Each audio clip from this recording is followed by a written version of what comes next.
नहीं, आज जो फैसला आया हम उससे मुतमईन नहीं हैं और हमारा मानना यह है कि ये कॉन्स्टिट्यूशनल मेजॉरिटी जो लोग कह रहे हैं, अब कॉन्स्टिट्यूशनल मोरालिटी की आज जीत हुई है और मेजॉरिटी मोरालिटी की कामयाबी हुई है।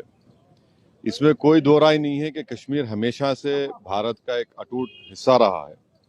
बट अटूट हिस्सा जब हम कहते हैं तो उसका जो रिलेशनशिप है यूनियन से, उसको तो आप डिनाई नहीं कर सकेंगे।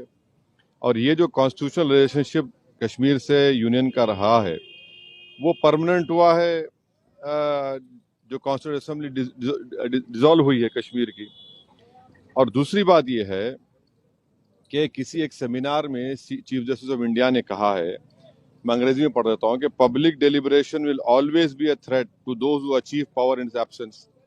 अब क्वेश्चन ये है कि जब आप एब्रोगेट कर रहे हैं स्पेशल स्टेटस, पूरे स्टेट को कर्फ्यू में लगाकर 356 लगा दिया आपने, इलेक्टेड असेंबली नहीं है, तो फिर कश्मीर में डिलिबरेट किसने किया बताइए हमको, किसने क्या डिलिबरेट किया?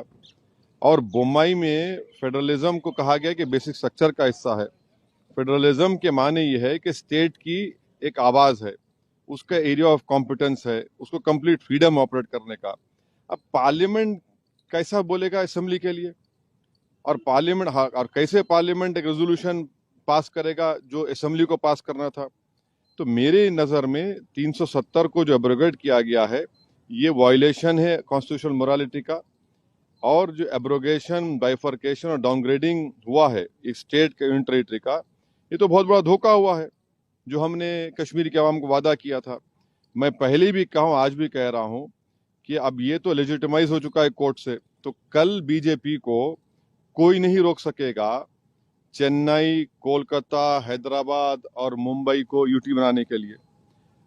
और इसका सबसे बड़ा नुकसान जो होगा आप देख लेना फ्यूचर में, डोगरास को होगा और लद्दाख के बुद्धिस्ट को होगा। वहां पर डेमोग्राफिक चेंज होगा।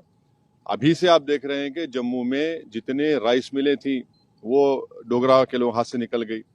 और लद्दाख में आप देखेंगे बहुत बड़े पैमाने पर बुद्धिस्ट लोग नाराज होंगे और वहां पर डेमोग्राफिक चेंज होगा। सर, दो सवाल हैं। आपने ये बात कही कि दूसरे शहरों में भी ये काम करेंगे ये लोग, किस शर्त पे और क्या सबूत और किस दावे के साथ आप कह रहे हैं?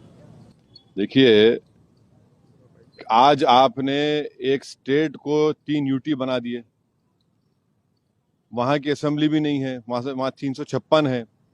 पार्लियामेंट उनके लिए बोल रहा है, असेंबली नहीं बोल रही है। आपने यूटी बना दिया उन लोगों को 3 को। अब आज का जो ऑर्डर आया है सुप्रीम कोर्ट ने, सीजीआई और सुप्रीम कोर्ट ने कहा है कि द अर्लीस्ट आप रेस्टोर करिए। अर्लीस्ट का मतलब क्या है? जैसा कि सुप्रीम कोर्ट ने कहा कि 30 सितंबर की तारीख दी कि चुनाव करा दीजिए, अब अर्लीस्ट का मतलब क्या है? और लद्दाख के यूटी को उन्होंने अपहेल्ड किया है। अब वो लद्दाख में क्या पावर्स है बताइए?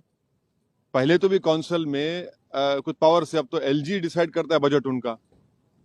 तो ये आप कल किसी को भी करेंगे, आपको जरूरत ही नहीं है 356 लगाने की। आप कहेंगे कि भाई चलो ये लॉ एंड ऑर्डर मसला है और इन चारों को यूटी बना दो, तो खतरा है वो, उस खतरे से कोई इनकार नहीं कर सकता। जल्द चुनाव होना चाहिए, डेमोक्रेटिक वहां पे स्थापित होना चाहिए। चुनाव तो सुप्रीम कोर्ट ने कह दिया है। हमारे लिए आज का जजमेंट डिसअपॉइंटमेंट है। सुप्रीम कोर्ट सुप्रीम जरूर है, मगर आप स्टेट होल्ड को एट द अर्लीस्ट रेस्टोर को। अर्लीस्ट का मतलब क्या है?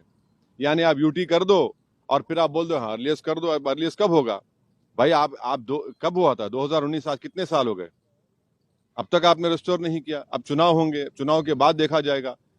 सबसे बड़ा नुकसान तो जम्मू के डोगरा के लोगों को और लद्दाख के बुद्धिस्ट को होने वाले आगे जाकर। चुनाव लड़ेंगे अगर ऐसा होता है? डॉक्टर कमिटी ने कहा है कि हम अपनी राय दे चुके हैं। हर एक अपनी राय